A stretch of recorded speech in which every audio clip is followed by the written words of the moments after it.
नमस्कार दर्शकों, मैं आर्यश अग्निहोत्री आप सबका स्वागत करता हूं। दर्शकों, आज हम बात करेंगे राहु और केतु के राशि परिवर्तन के बारे में। राहु और केतु का राशि परिवर्तन होने वाला है। ऐसे में कुंभ राशि पर अगले 1.5 वर्ष तक राहु और केतु क्या प्रभाव डालने वाले हैं। कुंभ राशि वालों का 2025 तक समय कैसा रहेगा, क्या लाभ देखने को मिलेगा, क्या नुकसान होगा, क्या सावधानी रखना होगा, क्या उपाय करना होगा, संपूर्ण जानकारी इस वीडियो के माध्यम से हम जानने वाले हैं। तो आइए जानते हैं। जब भी राहु और केतु का राशि परिवर्तन होता है तो विशेष माना जाता है, क्योंकि 18 महीने के बाद राहु और केतु का राशि परिवर्तन होता है। लगभग 1.5 वर्ष के बाद राहु और केतु 1.5 वर्ष तक एक ही स्थान में बैठे रहते हैं। ना ये कभी आगे जाते हैं, ना कभी पीछे आते हैं। ये कभी भी मार्गी नहीं होते हैं, हमेशा वक्री गोचर करते हैं। राहु और केतु की गति भी एक समान होती है, ना कभी कम होती है, ना कभी ज्यादा होती है। एक जैसा फल देने का काम करते हैं। अब गोचर कुंडली में जिस भाव में ये बैठे रहेंगे, उसी के अनुकूल फल देने का काम करते हैं। यदि योग कारक है तो अच्छे फल देने का काम करेंगे, और यदि मारक है, बुरे भाव में बैठे हैं, तो बुरा परिणाम देने का काम करेंगे।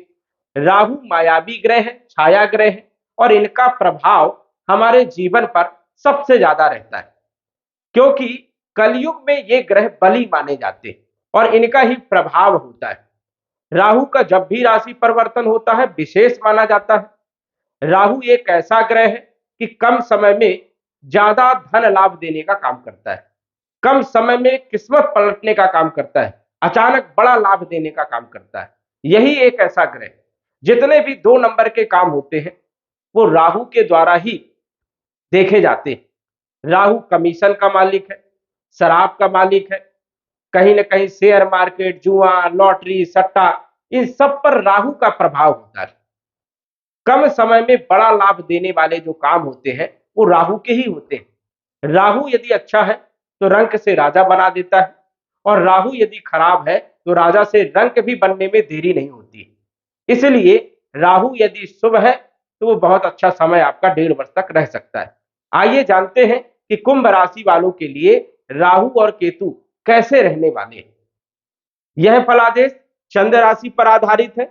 नाम राशि के आधार पर भी जान सकते हैं, और लग्न राशि के आधार पर भी आप जान सकते हैं। अभी तक राहु आपके तीसरे भाव में गोचर कर रहे थे, मेष राशि में गोचर कर रहे थे, और 30 अक्टूबर 2023 तक राहु आपके तीसरे भाव में ही रहेंगे। 30 अक्टूबर 2023 को इनका राशि परिवर्तन होगा, और वक्री गति से ये मीन राशि में धन भाव में गोचर करेंगे। वही केतु अभी तक आपके भाग्य भाव में गोचर कर रहे थे, तुला राशि में, और 30 तारीख तक, 30 अक्टूबर 2023 तक रहेंगे। 30 अक्टूबर 2023 को राशि परिवर्तन होगा, और ये आपके अष्टम भाव में कन्या राशि में गोचर करेंगे। राहु वैसे तो तीसरे भाव में बहुत अच्छे परिणाम देने का काम करता है, और केतु भाग्य भाव में भी बहुत अच्छे परिणाम देने का काम करता है। जिन जन्म कुंडलियों में राहु और केतु की स्थिति अच्छी थी, उन लोगों को बहुत अच्छे लाभ देखने को मिले। लेकिन जिन कुंडलियों में राहु और केतु की स्थिति ठीक नहीं थी, उनको खराब परिणाम भी देखने को मिले। अब जो है 30 अक्टूबर 2023 को जैसे ही राहु धन भाव में आएगा और केतु अष्टम भाव में आएगा, तो बड़ा बदलाव देखने को मिलेगा। धन भाव में जब राहु गोचर करता है तो धन बहुत देता है, अचानक धन देने का काम करता है, लेकिन साथ ही साथ बड़ी बड़ी परेशानी भी देने का काम करता है। जो धन भाव है, दूसरा भाव है, ये वाणी का है, धन का है, कुटुंब का है। तो कहीं न कहीं कटु वाणी का प्रयोग आप कर सकते हैं 30 अक्टूबर 2023 से मई 2025 तक। तो वाणी पर आपको विशेष ध्यान देना होगा। वही कुटुंब परिवार में विवाद करवाने का काम करता है राहु, तो विवाद से आपको बचना चाहिए। यहां पर अहंकार भी बढ़ा देता है, अहंकार आपको नहीं करना है, ईगो बढ़ने नहीं देना है, और सोच समझ करके आपको काम करना है। क्योंकि राहु जब धन भाव में बैठेगा तो कभी ना कभी 2025 मई तक अचानक बड़ा लाभ देने का काम करेगा, लेकिन बड़ा लाभ कहीं न कहीं परेशानियों का भी कारण बनेगा। इसलिए जहां से भी आपको लाभ मिल रहा है, पहले आप सोचे विचारे, उसके बाद आप काम करें तो ज्यादा बेहतर रहेगा। नहीं तो धन तो देगा, धन के साथ साथ परेशानियां भी पैदा कर देता है। तो यहां पर आपको ध्यान रखना है, वाणी पर ध्यान रखना है, कुटुंब परिवार में विवाद नहीं होने देना है।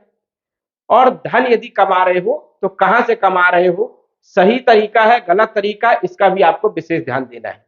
वहीं केतु अष्टम भाव में जब भी गोचर करता है, अष्टम भाव जो होता है ये होता है गुप्त धन का, तो गुप्त धन भी देने का काम करेगा। अष्टम भाव होता है धर्म कर्म का। यहां पर यदि देखा जाए तो केतु जब भी यहां पर गोचर करते हैं तो धर्म कर्म में रुचि बढ़ती है, आध्यात्मिक क्षेत्र से लगाव बढ़ता है, कोई नई शिक्षा आप प्राप्त कर सकते हैं, जैसे ज्योतिष हो गया, तंत्र विद्या हो गया, आध्यात्म हो गया, गूढ़ ज्ञान हो गया। तो यहां पर केतु गूढ़ ज्ञान देने का काम करते हैं और गुप्त धन भी देने का काम करते हैं। तो केतु अष्टम भाव में भी अच्छे परिणाम देने का काम करते हैं।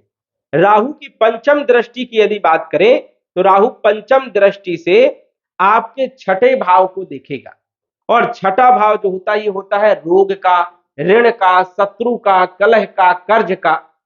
राहु कुंभ राशि में योग कारक माने जाते हैं, तो रोगों को दूर करने का काम करेंगे, स्वास्थ्य आपका बहुत अच्छा रहेगा, कंपटीशन में सफलता दिलाने का काम करेंगे और ऋणों को भी समाप्त करने का काम करेंगे। राहु की सप्तम दृष्टि अष्टम भाव में रहने से जुआ, लॉटरी, सट्टा, trading market, stock market, share market, commission वाले कामों में जबरदस्त लाभ देने का काम करता है, लेकिन कई बार बड़ा नुकसान भी कर देता है, इसलिए सावधान होकर के कार्य करना है। राहु की नवम दृष्टि की यदि बात करें तो राहु नवम दृष्टि से आपके कैरियर के भाव को देखेगा। अब कैरियर के भाव को देखेगा तो यहां पर भी बड़े बदलाव देखने को मिलेंगे, कैरियर में चेंजेस देखने को मिल सकता है, नौकरी में बदलाव हो सकता है, प्रमोशन भी मिल सकता है, कई लोगों की तो नौकरी भी छूटने का डर रहेगा। तो ये परेशानियां भी दे सकता है यदि आपकी जन्म कुंडली में राहु की स्थिति बढ़िया नहीं है, तो परेशानियां भी पैदा करेगा। और यदि अच्छी स्थिति है, योग कारक है, अच्छे भाव में है, तो नौकरी में प्रमोशन देने का काम करेगा, व्यापार में वृद्धि करने का काम करेगा, आपके कैरियर को मजबूत करने का काम करेगा। तो ये आपको विशेष रूप से ध्यान देना चाहिए।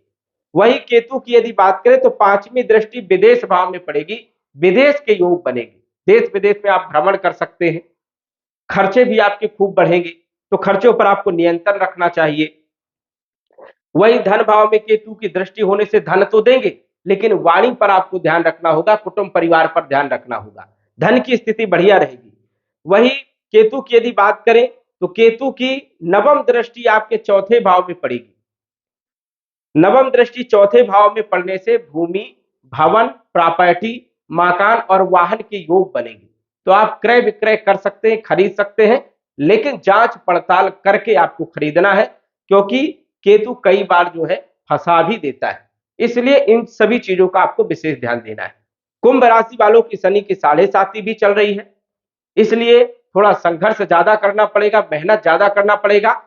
शनि आपके लिए बढ़िया है क्योंकि सस नामक राजयोग बना रहे हैं, यश मान सम्मान देने का काम करेंगे, धन देने का काम करेंगे और आर्थिक स्थिति को मजबूत करने का काम करेंगे, तो शनि भी आपको लाभ देने का काम करेंगे। कॉन्फिडेंस आपका बहुत अच्छा रहेगा, स्वास्थ्य आपका बहुत अच्छा रहेगा। 29 मार्च 2025 तक शनि रहेंगे, तो जबरदस्त लाभ देने का काम करेंगे।